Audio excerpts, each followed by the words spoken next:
Hello. I'm Sally, your host. Welcome to the third board, my master's chess channel. Here I will show you and comment on games from great players of the past. For today's video, my master chose a game between the Polish master Szymon Winawer and the German master Siegbert Tarrasch, played in Dresden, 1892, during the German Chess Congress. Szymon Winawer was one of the strongest players of the middle 19th century, and in his career he faced all of the top players from Adolf Anderssen to Emanuel Lasker. He has several opening variations named after him. The most popular is the Winawer variation of the French defense. Well, let's start the game.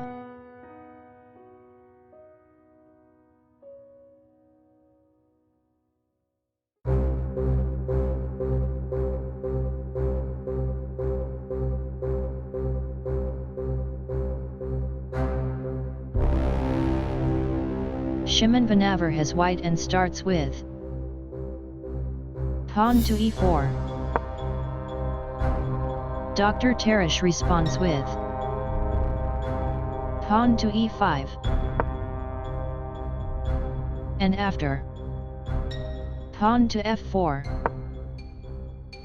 We have on this board one of the most notorious openings, the King's Gambit, a very sharp and risky opening, especially if you do not know the theory. The King's Gambit was one of the favorite weapons of players from the 19th century, the Romantic era of chess, when games were all about attack. However, by 1890, in Dr. Tarrasch's time, it was already played less and less, as chess had been transforming to a more positional game. Personally, I think the King's Gambit is a very interesting opening, and much more appealing than that boring Queen's Gambit, which succeeded it as a popular choice in the beginning of the 20th century. It is also my favorite opening, but my master, who prefers calm positions, abominates it. Let's return to the game. Black continues with E takes on f4. Black accepts the gambit. White plays bishop to c4. We are now entering the bishop variation. Instead of this, the most popular move here is knight to f3, to avoid black's queen to h4 check. Black continues with d5. According to the chess.com database, this is the Bledow variation. With pawn to d5, black tries to open lines for his pieces and prepare to counterattack. However, Stockfish prefers knight to c6, leading to the following possible variation: knight to f3, g5, d4, g4, castles, sacrificing the knight. G takes on f3. Queen takes on f3. Queen to e7. And black has a material advantage, but white has good development and a strong center. This position is considered equal. Let's return to the game. After d5, white continues with bishop takes on d5. Queen to h4 check. King to f1. the presence of a menacing black queen, and this king's maneuver may look scary for you, if you are a beginner. But in the king's gambit, it is common for white's king to run to the f1 square, and be unable to castle. According to the wise fish, in this position no side has advantage. Beginners, do not be afraid. At least not yet. Let's continue the game. Black plays g5. Defending the f4 pawn. Knight to f3. Attacking the queen. Queen to h5. h4. Exploring the weakness of black pawn's chain. White is preparing. H takes on g5. It is not a threat yet, because black would respond with queen takes rook. Black continues with bishop to g7. d4. Knight to e7. Attacking the bishop. Knight to f6 was also good, but Dr. Tarrasch possibly wanted to keep this knight away from white's central pawns, and transfer his knight to g6. Knight to c3. Defending the bishop. To retreat the bishop would be an inferior move according to the engine. One possible variation is bishop to c4.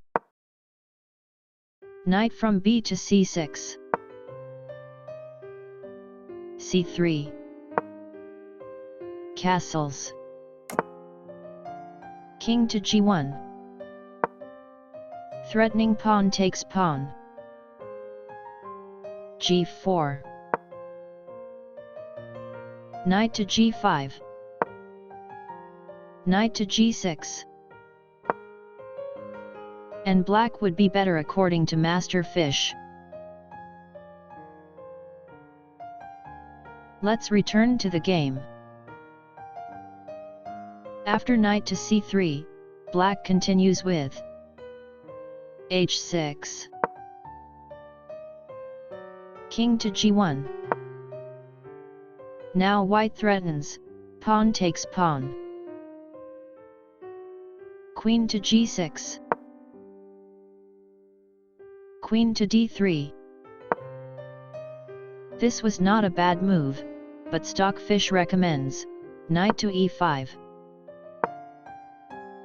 One possible continuation is bishop takes knight. Pawn takes bishop. c6. Bishop to b3. Rook to g8. Queen to d6.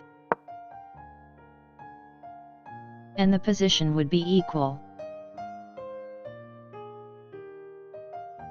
Let's return to the game. After queen to d3, we have c6. According to Dr. Tarrasch's annotations, from the book 300 Chess Games, this move weakens d6, and deprives the b8 knight of the c6 square, but it was a necessary move. Had black played knight to c6, white would respond with knight to b5, forcing the black reply, king to d8. Castling would be impossible and the king would be exposed on the queen's file. Let's continue the game. After c6, white plays h5. Attacking the queen. Retreating the bishop to c4 was better.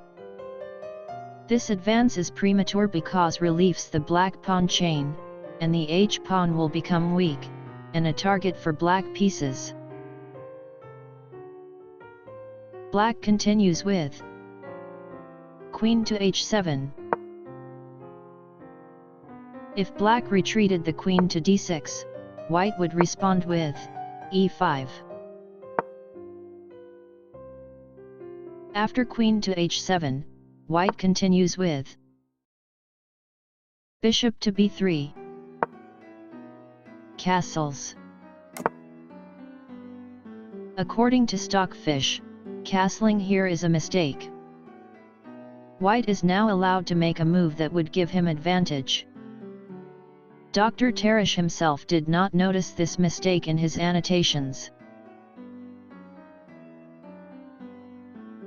And here we arrived at a very interesting position in the game. How can white explore black's mistake? I have chosen 3 candidate moves.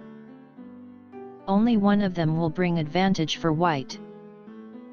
They are pawn to g3, to attack black's kingside pawns immediately. Knight to e2, to relocate this knight to the king side, where it will support the attack, and allow pawn to c3, consolidating the center. And bishop to d2, to develop the a1 rook, and possibly this bishop via c3. In 1892, Szymon Winawer chose the wrong move, and black's position became superior gradually. If you wish to study this position, pause the video now.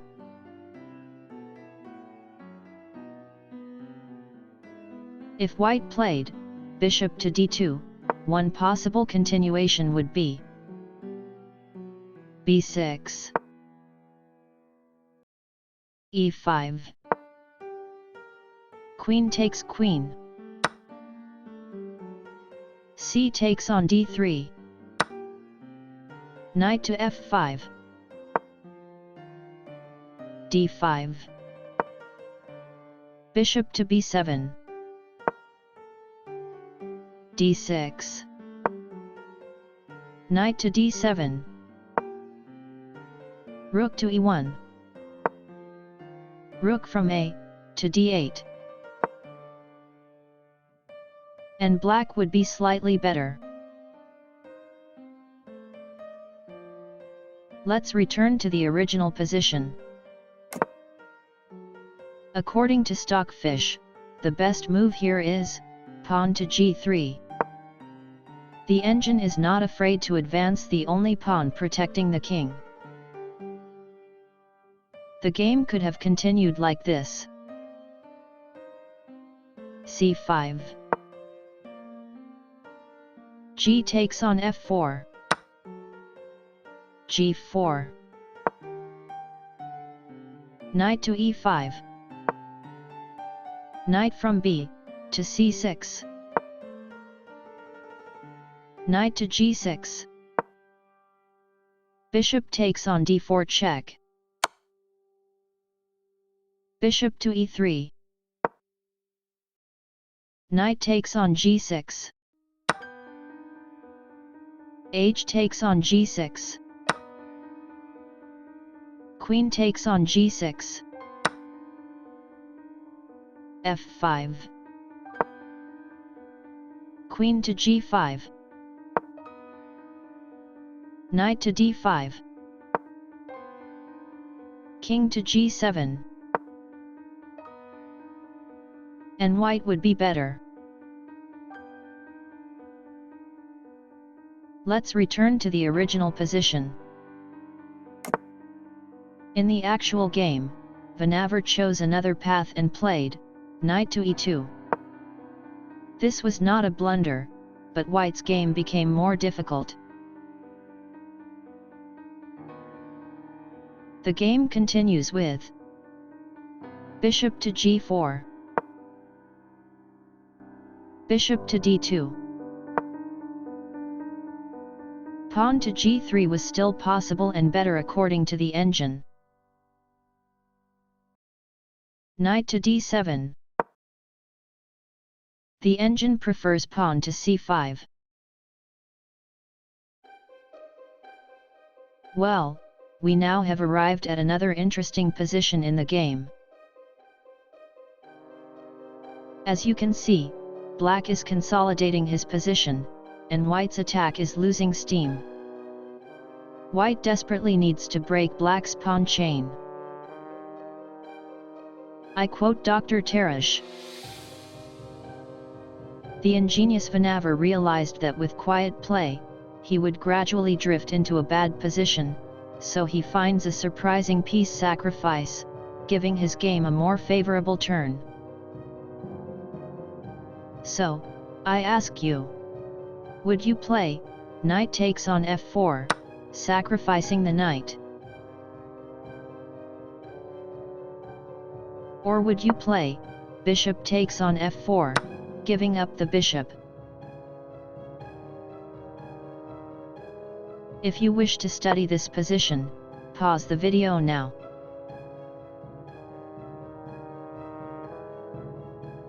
Sacrificing the knight would not be good enough. One possible continuation is g takes on f4. Bishop takes on f4. c5. Bishop to d6. Knight to c6. Bishop takes on f8. Rook takes on f8. c3.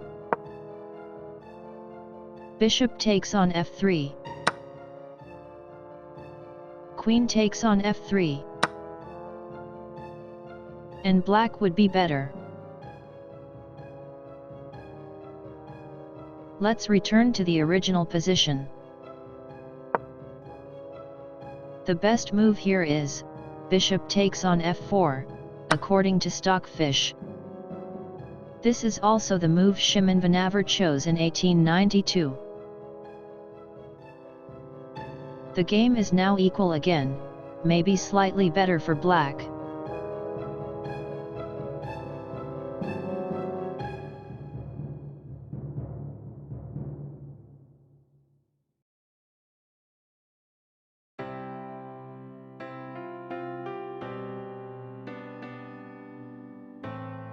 Did you like this game so far?